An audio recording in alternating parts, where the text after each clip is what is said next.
נהפוך אותם לאיי חורבות.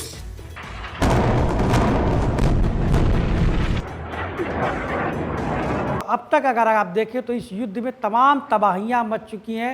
अगर हमास की बात करें या इजराइल की बात करें तो इजराइल में अगर लोगों की देखें तो जो मृतकों की संख्या है वो 1300 से ऊपर जा चुकी है। और हमास जिसकी बात करें यानी गाजा पट्टी की बात करें वहाँ पर भी मृतकों की संख्या लगभग 1300 के करीब पहुँच चुकी है। यानी इसमें अब तक लगभग 3000 के करीब लोगों की मृत्यु हो चुकी है और कई हजार लोग की ज़िंदगियां तबाह हो चुकी हैं, तमाम लोग घायल हैं। और जिस तरीके से इजराइल ने अब ये ठान लिया है कि वो हमास को नस्ता नबूद कर देगा, इससे साफ हो जाता है कि जो गाजा जो पट्टी में रहने वाले 20 लाख फिलिस्तीनी हैं उनके ऊपर आसमानी आफत आ चुकी है। अब धीरे धीरे गाजा में जो है जो इजरायली सैनिक हैं वो अंदर घुसेंगे और पूरी तरीके से हमास को तबाह करने का प्लान इजराइल ने बना रखा है। इजराइल के अगर रक्षा मंत्री की बात करें जिन्होंने आज साफ कहा कि हम इस पूरे नियम को यानी अब तक जो युद्ध में नियम चल रहे थे उस पूरे नियम को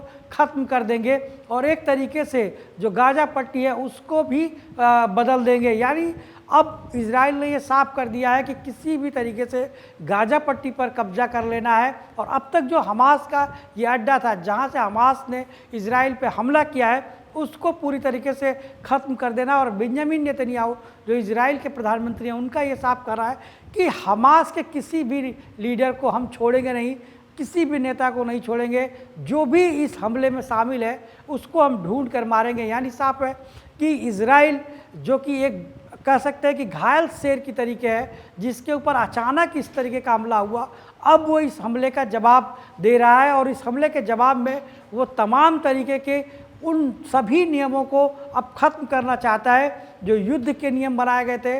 ख़ासतौर से गाजा पट्टी में रहने वाले जो लोग हैं उनके लिए जो इलेक्ट्रिसिटी, पावर सप्लाई और खाने की बात की जा रही है कि उनके पास ये सारी चीज़ें ख़त्म हो चुकी हैं, उन बातों को भी अब इजराइल मानने के लिए तैयार नहीं है।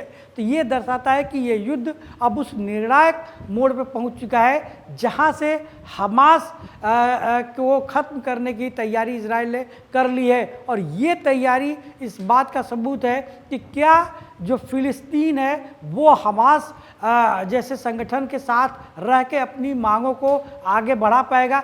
तो इसलिए भी फ़िलिस्तीन के जो और लोग हैं, जो फ़िलिस्तीनी समर्थक हैं, वो भी इस मुद्दे पर हमास का साथ नहीं दे पा रहे हैं। और यही एक कारण है कि हमास ने जो अमानवीय कृत्य इजराइल में किया है, जो कत्लेआम किया शनिवार को, उससे ये साफ हो गया कि अब हमास को बचाना नामुमकिन है। और इजराइल इस बात के लिए एकदम दृढ़ निश्चय है कि अब हमास का खात्मा करके ही वो इजराइल में शांति ला सकता है।